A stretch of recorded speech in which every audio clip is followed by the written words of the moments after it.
같이 나누실 말씀은 구약성경 사사기 11장 29절부터 40절 말씀까지입니다. 구약성경 사사기 11장 29절부터 40절 말씀까지입니다. 우리가 29절부터 33절까지만 같이 읽도록 하겠습니다. 같이 읽습니다. 시작. 이에 여호와의 영이 입다에게 임하시니 입다가 길르앗과 므낫세를 지나서 길르앗의 미스베에 이르고 길르앗의 미스에서부터 암몬 자손에게로 나아갈 때 그가 여호와께 서원하여 이르되 주께서 과연 암몬 자손을 내 손에 넘겨주시면 내가 암몬 자손에게 평안히 돌아올 때에 누구든지 내 집 문에서 나와서 나를 영접하는 그는 여호와께 돌릴 것이니 내가 그를 번제물로 드리겠나이다 하니라. 이에 입다가 암몬 자손에게 이르러 그들과 싸우더니 여호와께서 그들을 그의 손에 넘겨주시매 아로엘에서부터 민닛에 이르기까지 20서목을 치고 또 아벨그라밈까지 매우 크게 무찌르니 이 암몬 자손이 이스라엘 자손 앞에 항복하였더라. 아멘. 오늘 이제 본문에 보면 실제로 이제 암몬 자손과 전쟁이 시작되죠. 어제 말씀을 통해서 그 입다가 암몬 자손이 지금 왜 전쟁을 하러 왔는지 또 그들의 요구가 왜 부당한 것인지 이것을 이렇게 역사적인 그런 그 이야기를 통해서 그건 분명히 잘못됐다. 하나님이 우리에게 주신 땅이다. 그러니까 니네가 요구할 그런 자격이 없다. 뭐 이렇게 이제 얘기를 했습니다. 그런데 암몬 자손이 그 이야기를 듣지를 않지요. 그래서 29절에 보니까 이에 여호와의 영이 입다에게 임하시니 그렇게 기록하고 있습니다. 근데 하나님께서 이제 입다를 통해서 이제 암몬 자손을 치려고 하시는 일을 시작하게 되시는 거죠. 여기서 이제 임하셨다는 말은 히브리 말로 하야란 말인데 지난번에도 그 기드온 이야기 때 그런 말씀을 드렸습니다. 기드온에게 임하셨다. 그 말은 완전히 그를 덮었다 그 말이고, 여기 이제 오늘 본문에 나와 있는 이 말씀은 지나가다, 오다, 무엇이 되다 그 말이죠. 그러니까 그와 함께 하시는 거예요. 오셔가지고 그 성령님이 우리에게 오셔서 우리와 함께 동행해 주시는 거죠. 그러니까 입다가 혼자 그 전쟁을 다 하고 자기 스스로가 그것을 책임져야 되는 사람이 아니라 우리 하나님의 영이 성령님이 오셔서 그 일을 도우시고 그 일을 함께 나가주시는 거죠. 그러니까 결국 우리의 힘이 뭐냐면 그분이 우리 가운데 오셔서 이렇게 임하시는 것, 그것을 그분이 또 우리와 함께하는 것, 그것이 바로 우리의 힘이다 그랬습니다. 그러니까 오늘 입다를 통해서 하나님이 뭔가 큰 일을 이루시려고 지금 작정을 하신 거예요. 그 일을 시작을 하셨다는 말이죠. 그 첫 번째 단추가 뭐냐면 하나님께서 함께 하시는 거예요. 그러니까 이스라엘이 암몬을 이기기 위해서 뭐 해야 될 일이 뭐 군사훈련이나 무기 개발이나 뭐 그런 것이 아니라 뭐 그럴 만한 것도 없었고, 지금 입다를 길르앗 장로들이 데려와가지고 하는 일이 이제 우리를 대신해서 싸워달라 그거잖아요.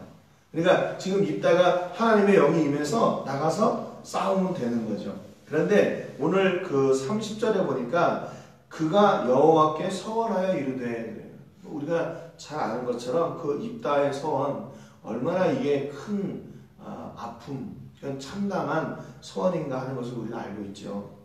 갑자기 왜 여기서 서원을 했는지 모르겠어요. 성령님이 오셔가지고 이제 그 일을 시작하도록 하나님이 함께 행해 나가시는데 갑자기 입다가 하나님 앞에 서원합니다. 그러니까 서원은 히브리 말로 나다르란 말인데, 이게 야곱이 처음에 그 외삼촌 라반의 집에 가면서 이제 그 광야에서 베델에서 이야기를 해요. 하나님이 나를 우리 아버지 집에 다시 잘 돌아오게 해주시면 제가 10의 1조를 드리겠습니다. 그때 이제 서원하다는 나다르란 말이 나오게 되는데, 결국에는 그 야곱의 입장을 이렇게 같이 입다와 견주어 본다면요, 지금 입다가 이곳에 와서 전쟁을 하기로 하고 왔지만 이스라엘의 상황이요 그만큼 열악했던 거예요. 이미 사사기 10장 18절에 암몬과 대치하고 있는 이스라엘 중에 누가 나와 싸워야 되냐? 누가 나가서 이제 싸울까? 그렇게 얘기하고 있었잖아요. 그러니까 막상 하나님의 은혜를 따라 하나님을 회복하고 나니까 암몬에게 더 이상 타협할 수 없고 그들에게 이들이 그 믿음을 내놓을 수 없다. 그런 결단으로 나가긴 나갔는데 싸울 형편이 안 되는 거예요. 그러니까 입다와 그와 함께하는 그런 잡류들이 와서 같이 전쟁을 시작함에도 불구하고 입다도 역시 마찬가지였어요. 이게 무슨 준비가 되지 않은 상황이죠. 그래서 과연 이 전쟁을 이길 수 있을까 하는 그런 환경, 그런 막막함, 막연함, 그것이 이 입다에게 있었다는 거죠. 그러니까 야곱도 그 광야에서 자기 혼자 외삼촌 라반의 집에 가야 되고 가족과 떨어져야 되고 하는 여러 가지 그런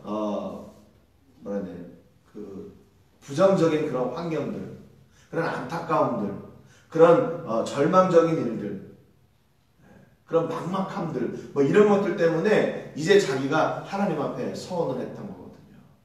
그러니까 입다도 그랬던 것 같아요. 입다도 자기들의 환경을 보니까 이게 내가 나가서 이게 싸워 이길 수 있는 싸움일까 하는 그런 믿음으로 나갔지만 그 환경 앞에서 그렇게 두려워하게 되었던 거죠. 그래서 갑자기 서원을 하게 돼요. 그래서 주께서 과연 암몬 자손을 내 손에 넘겨주시면 이라고 서원을 시작하게 됩니다. 31절에 보니까 내가 암몬 자손에게 평안히 돌아올 때에 누구든지 내 집 문에서 나와서 나를 영접하는 그는 여호와께 돌릴 것이니 내가 그를 번제물로 드리겠나이다. 참담한 서원을 하게 됩니다. 사람을 번제물로 바치겠다고 해요.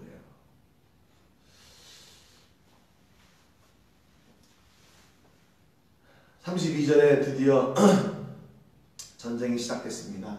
전쟁이 시작돼가지고 입다의 군대가 암몬의 20성읍을 치고 계속 공격해 오니까 암몬 자손이 이스라엘 앞에 결국 항복하게 돼요. 항복하게 돼요. 32절 하반절에 보니까 여호와께서 그들을 그의 손에 넘겨주시매 그랬습니다. 넘겨주시매. 사사기 10장 7절에는 이스라엘 백성들이 악을 행하니까 블레셋과 그 암몬에게 이스라엘을 파셨다고 그랬거든요. 그런데 이번에는 반대로 암몬 자손을 이스라엘의 손에 넘겨주셨어요. 그건 주었다, 뭐 그 말입니다. 승인하다, 넣다 그 말이에요. 그러니까 하나님이요 온 우주 만물의 주인이신 거예요. 그게 하나님이 주인 되시는 것을 선포하시는 겁니다. 하나님의 선하신 뜻대로 이렇게 움직여 나가시는 거죠. 결국 하나님의 소리의 뜻에 움직여 나가는 사람들은 어떤 사람들이냐? 하나님의 백성들이에요. 하나님께 붙들린 사람들.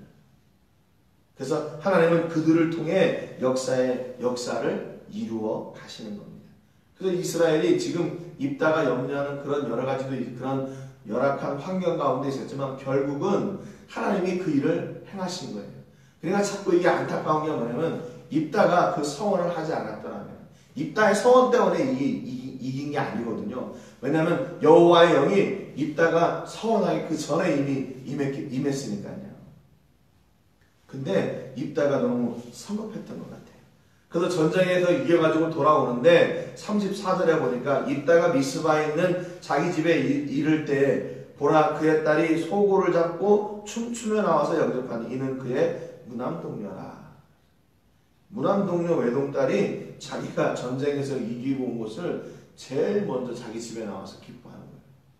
환영해주고 맞이하는 거예요. 그러니까 35절에 입다가 이를 보고 자기 옷을 찢으며 이르되 어찌할꼬 내 딸이여 너는 나를 참담하게 하는 자여 너는 나를 괴롭게 하는 자 중에 하나로다. 내가 여호와를 향하여 입을 열었으니 능히 돌이키지 못하리로다. 이런 일이 일어나게 됩니다. 이런 일이 일어나게 돼요. 그런데요, 이 입다의 딸의 모습이요, 참 담담하고, 어떻게 이럴 수 있을까 하는 그런 생각이 들 정도로 그 입다가 서운했다는 그 이야기를 그대로 행하라고 합니다. 36절에 보니까 딸이 그에게 이르되 나의 아버지여 아버지께서 여호와를 향하여 입을 여셨으니 아버지의 입에서 낸 말씀대로 내게 행하소서. 이는 여호와께서 아버지를 위하여 아버지의 대적 암몬 자손에게 원수를 갚으셨습니다. 이렇게 얘기합니다. 37절에 보니까 또 그의 아버지에게 이르되 이 일만 내게 허락하사 나를 2달만 버려두소서. 내가 내 여자친구들과 산에 가서 나의 처녀로 죽음을 인하여 애곡하겠습니다. 이걸 보면요, 그 입다의 가족이 참 신앙으로 잘 교육되고 훈련된 가정이라는 걸 알 수 있어요. 암몬 자손에게 입다가 그 300년 전에 350년 전에 있었던 그 이스라엘의 역사를 쭉 출애굽의 역사를 이야기해 주잖아요. 그걸 정확하게 이야기하면서 암몬 자손이 요구하는 그 땅은 아무리의 땅이었다 이렇게 얘기하잖아요.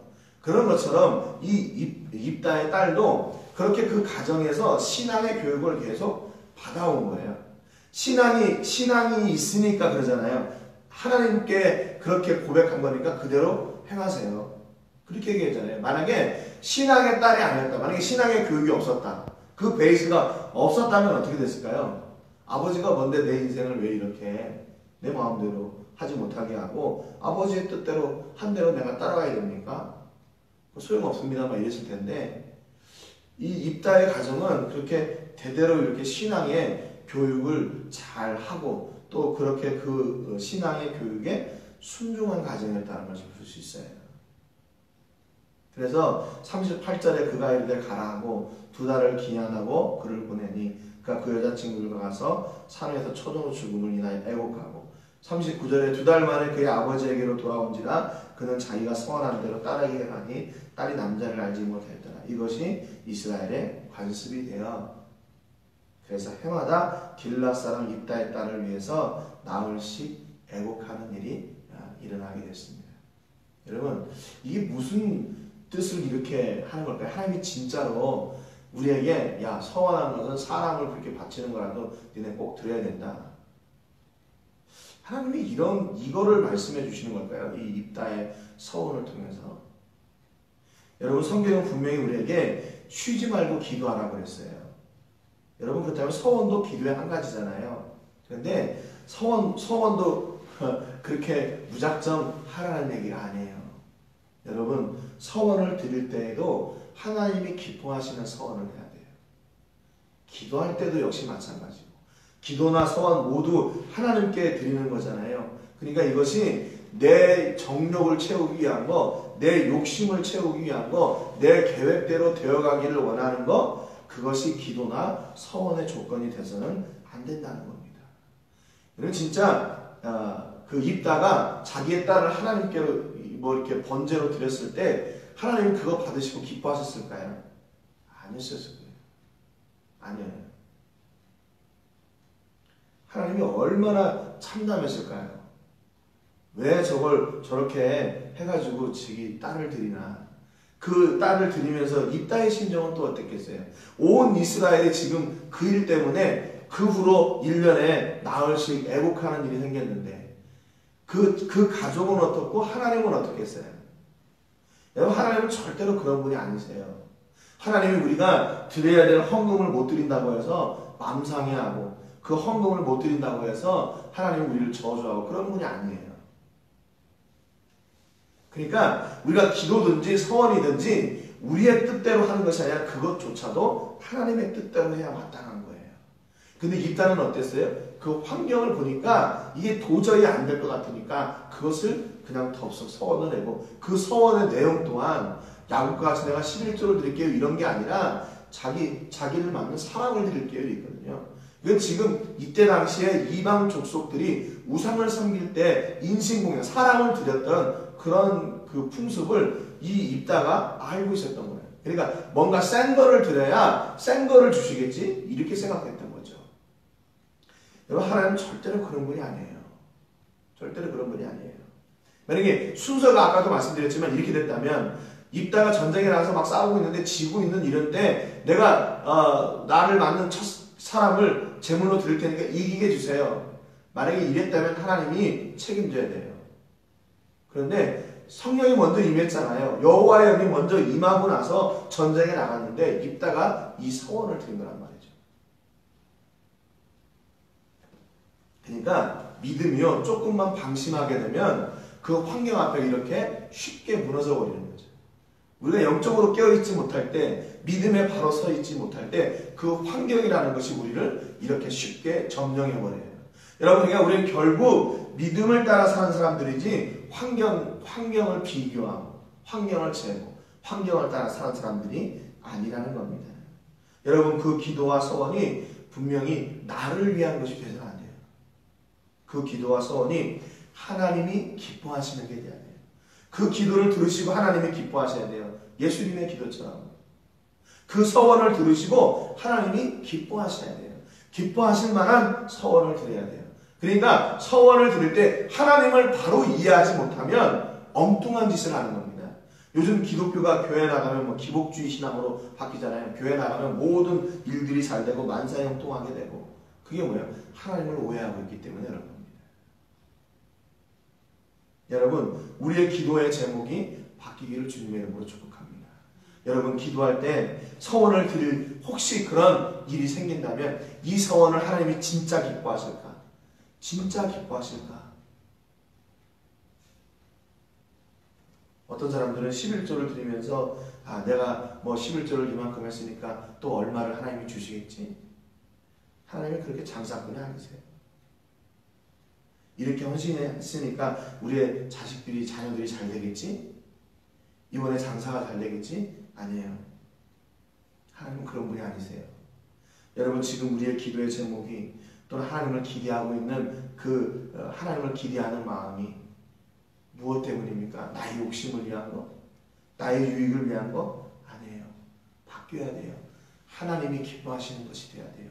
우리의 작은 기도까지도 그 기도를 통해서 하나님이 영광 받으셔야 되고 하나님이 기뻐하시는 기도를 드려야 돼요. 쉬지 말고 기도하라. 그 얘기는 무슨 얘기냐면 쉬지 말고 하나님의 마음을 기쁘시게 하라, 그 말입니다.